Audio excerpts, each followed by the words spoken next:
Hit you with another one of them old phenomenal shits.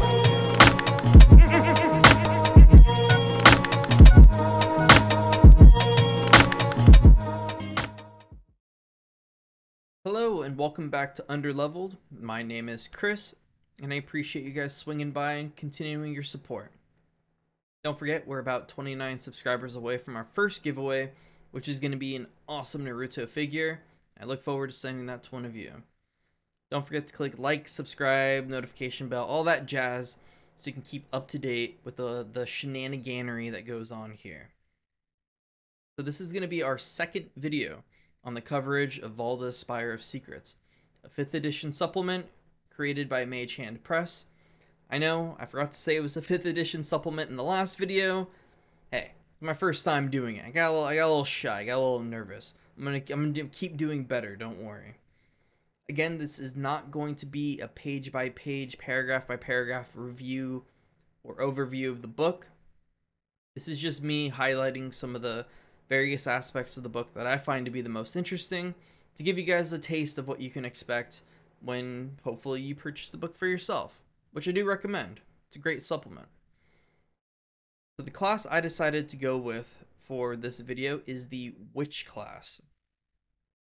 3 old crones stoop over a boiling cauldron filled with all manner of bizarre filth, churning and bubbling with a noxious fume. In the smoke and vapor above the pot, the trio can make out the shapes and figures of great import, and one cackles loudly at what she sees. This is what they see. A young girl sits underneath a tree, far from where the other children play. She glances about to make sure no one is watching. She snaps her fingers once to the empty air. After a moment of silence, a black cat appears around the tree's bend and locks eyes with the girl, staring with a strange intelligence for a long moment. She gestures at one of the playing children, a heavy-set boy with a permanently affixed scowl. The cat understands. It wanders close to the boy, stretches its claws, and gets very low, ready to pounce for the boy's eyes. A young elf intently mutters something underneath his breath each time he exhales. Visible only to him, a string of the foulest magic winds out from him and seizes a charging orc, which drops to its knees in agony. Witches are stricken by magic, so dark it imprints a lasting shadow upon their essence. Through forces of personality alone, they can spin this darkness outward, hexing creatures, casting manipulative spells, and even commanding a familiar with their thoughts. So witches don't gain their magic from studying books or from their bloodlines or through pacts. They're cursed by it and tortured by it. They manipulate that power to afflict others with their torment. Due to the nature of their magic and how witches manipulate it, they're often kind of thrown in with the likes of hags, to the eyes, of those that don't really know any better. As such, they're dealt with in a similar way, almost stay away from them, be afraid of them, or kill them on sight. They also have a deeper link to their familiars than other classes that utilize them, and that allows them to have slightly more unique familiars. Like I think in the witch's case, they can get like a brass dragon wormling or something like that. So let's go over the class features. They have a D8 hit dice. They start level 1, 8 plus your constitution, all that jazz. You got their proficiencies. I do like that they get a whip in their equipment. I think that's pretty interesting that you can have a whip and a blowgun as your chosen equipment. I think that's pretty cool. You start with 4 cantrips, and their spell slots pretty much similar to what you would expect from like a sorcerer or a wizard. Spells known, however, they kind of scale the same way a warlock or a sorcerer would scale in terms of their spells known. They are a charisma-based spellcasting class. And unlike a warlock and a sorcerer, they can ritual cast. So witch's curse. You are racked by a terrible curse which infects your body and soul. At first level, choose the form that this curse takes from the options below. Let's go over a couple of them. Burned. Almost all your body has been scorched by arcane flames, leaving you with striking black scars and embers of magic that burn under the skin. As a result, you have resistance to fire damage, and you know the cantrip produce flame, which does not count against your total number of cantrips known. So these give you a little bit of a perk, but also, I mean, your whole body is scorched with scars, essentially. You know, how are you gonna role play that? How is that gonna impact your charisma abilities while you're covered in all these scars? So it gives you a benefit, but it kind of also has a drawback to it, which I think is pretty interesting. Let's see what else we got here. Infested. We're constantly followed by vermin, like insects and rats, which crawl on your skin and swarm in your wake. As a result, you are immune to being diseased. Additionally, you can command these pests as your own. Starting at 2nd level, you can choose the form of a swarm of rats for your familiar. Starting at 7th level, you can choose a swarm of insects. Very interesting as well. I mean, it has some perks to it, but at the same time, you're being followed constantly by rats and insects. You know, how's that going to affect your life? So I dig them. I like that they have these slight drawbacks and these benefits. Like, it's really interesting. It all contributes to helping to make your character more unique and give you a lot of role-playing opportunities with them. So they also have hexes. You can learn a number of powerful incantations known as hexes, derived from the same insidious magic which cursed you. At first level, you gain 2 hexes of your choice. Your hex options are detailed at the end of the class description. When you gain certain witch levels, you gain additional hexes of your choice, as shown in the hexes known column of the witch table. Additionally, when you gain a level in this class, you can choose one of the hexes you know and replace it with another hex. Unless otherwise stated, if a hex calls for an attack, roll, or saving throw, it uses your spell attack bonus or spell save DC. All hexes require verbal or semantic components, caster's choice at the time of casting. Unless otherwise noted, if a hex lasts for a duration, you concentrate on it as you would a spell. You can concentrate on a hex and a spell at the same time, and you make only one Constitution saving throw to maintain your concentration on both. So again, it's kind of a give and take. Like, it's powerful in a sense that, you know, you can maintain concentration on a hex and a spell, but at the same time, you only get one shot at keeping both. You don't roll a concentration check on both of them. So if you fail once, you fail for both of them. So let's check out a couple of the hexes. Apathy. As an action, choose one creature you can see within 60 feet of you to make a charisma saving throw. On failed save, until the end of your next turn, the creature becomes indifferent toward one creature of your choice that it is hostile towards. This indifference ends if the target is attacked or harmed by a spell by the creature to which it is indifferent. When the hex ends, the creature becomes hostile again unless the GM rules otherwise. Doom Word. As an action, you choose one friendly creature other than yourself you can see within 60 feet. If this creature drops to 0 hit points before the end of your next turn and doesn't die outright, it drops to 1 hit point instead. This hex ends and can't be used to target the same creature until you finish a short or long rest. And in addition to this, there's also grand hexes that you get later. The grand hexes below are presented in alphabetical order unless otherwise stated. If a grand hex calls for an attack roll or saving throw, it uses your spell bonus or spell save DC. Grand hex features do not count as hexes. So let's check one of them out that I found to be very interesting. Coven. You can induct others into your insidious coven by performing a special ritual over the course of 8 hours which can be done during a long rest. You can intermingle your cursed magic with a willing creature, which has the spellcasting or pact magic feature. This creature enters into your coven. You can have up to 2 creatures other than yourself in your coven at one time. While 2 or more members of your coven are within 30 feet of one another, they gain the ability to cast additional spells as shown on the coven spellcasting table.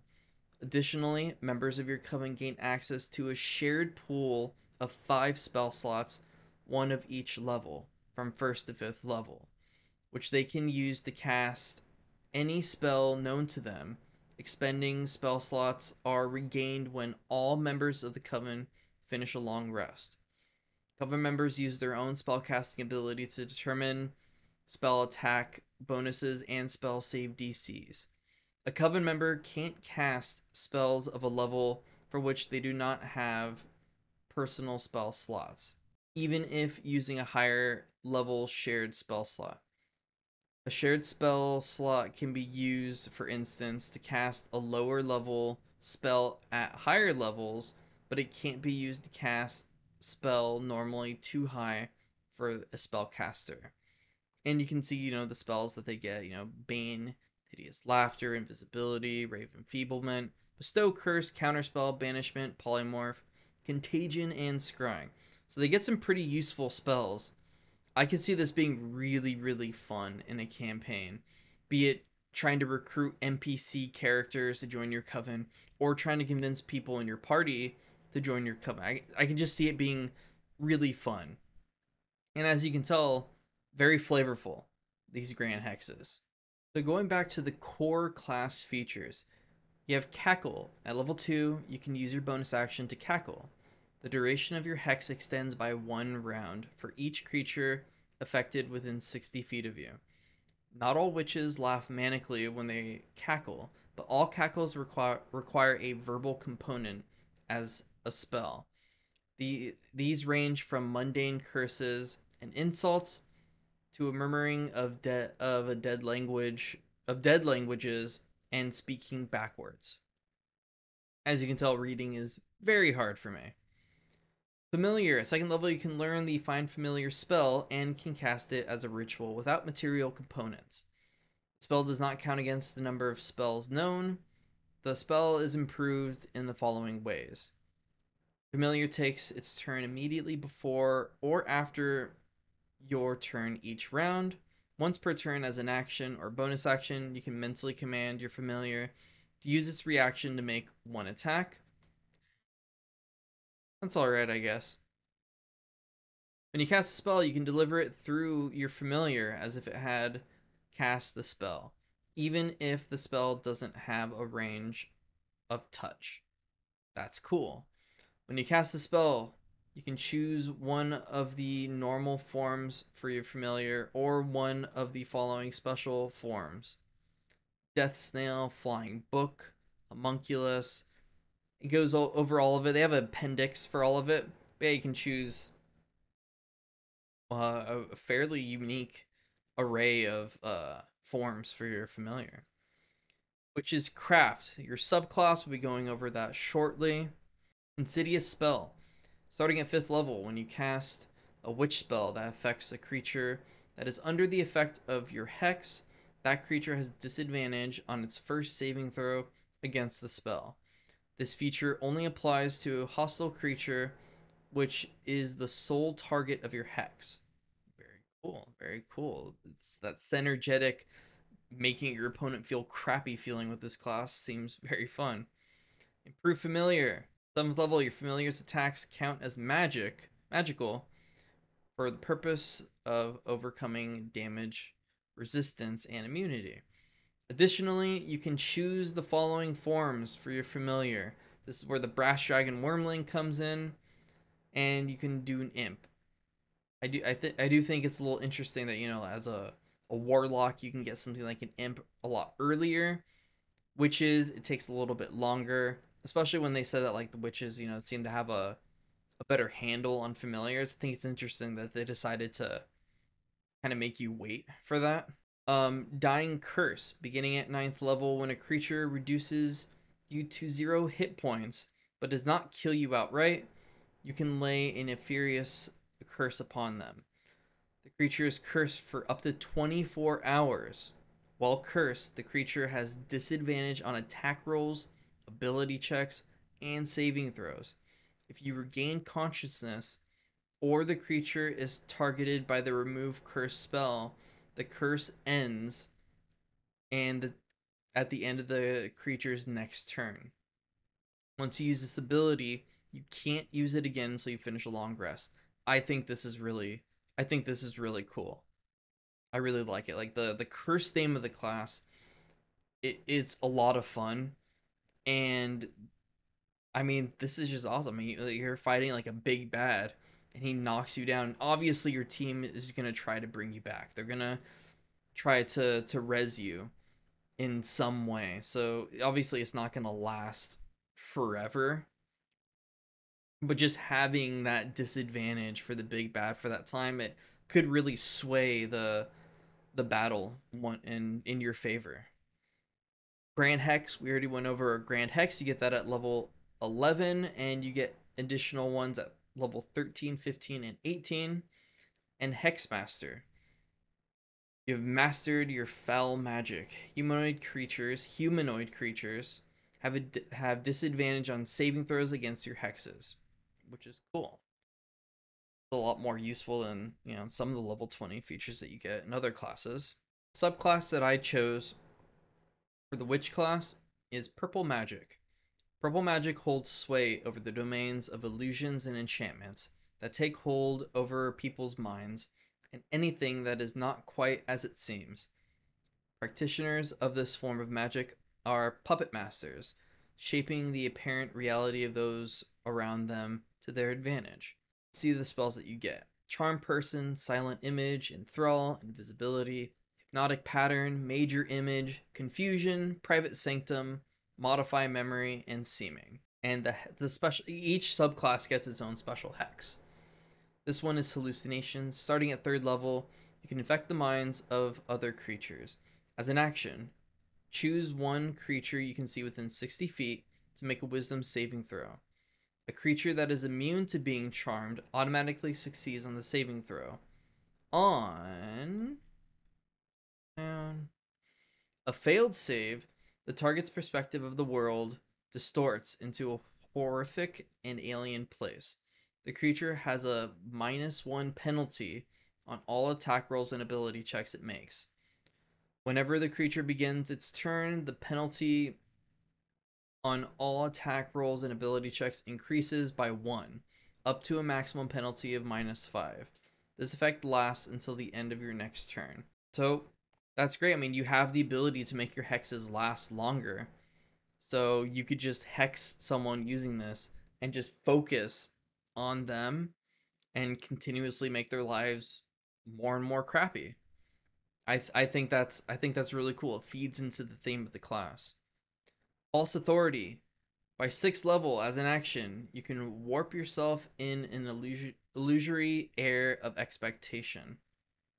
Any creature which sees you perceives you as a figure of authority. A blacksmith might see you as a guildmaster, whereas a soldier might see you as a captain. The changes perceived by a viewer fail to hold up to physical inspection. So anyone who takes a look at you will be able to tell. The illusion lasts for an hour or until you end your turn.